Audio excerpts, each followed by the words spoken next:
सेनानी, दुश्मन से कबो हार न मानी। भारत माता की हम भारत के वीर सेनानी, दुश्मन से कबो हार न मानी। कान खोल के सुनल बतिया, कान खोल के सुनल बतिया, कहिले ईमान से।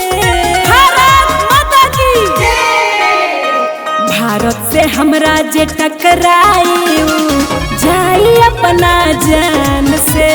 भारत से हमरा जे टकराई जाई अपना जान से।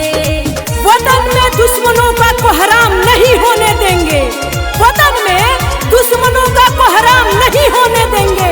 कुछ भी हो जाए दुखों का शाम नहीं होने देंगे। सर कटा देंगे इस वतन के लिए, सर कटा देंगे इस वतन के लिए, पर वतन का इज्जत बदनाम नहीं होने देंगे।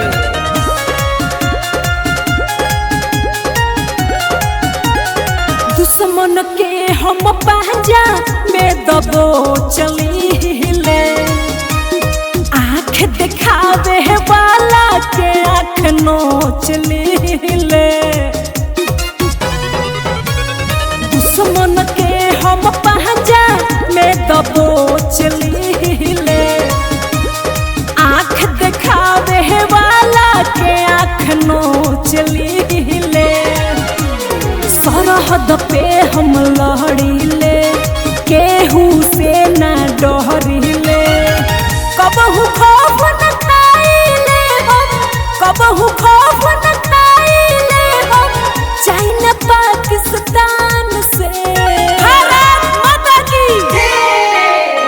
भारत से हमरा जे टकराई जाई अपना जान से। भारत से हमरा जे टकराई जाई अपना जान से। सारे सपने और सारे अरमान लुटा देंगे, सारे सपने और सारे अरमान लुटा देंगे। वक्त आई तो होठों की मुस्कान लुटा देंगे।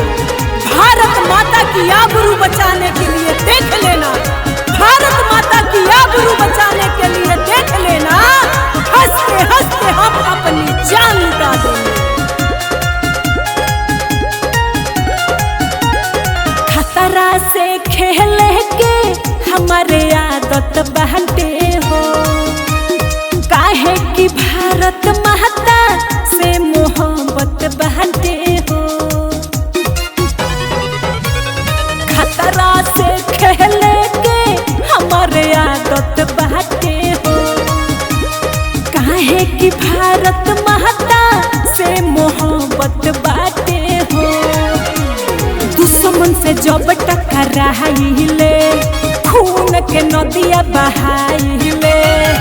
महेश परदेसी नीरज प्रिया, महेश परदेसी नीरज प्रिया, डरी न कवनो तूफान से।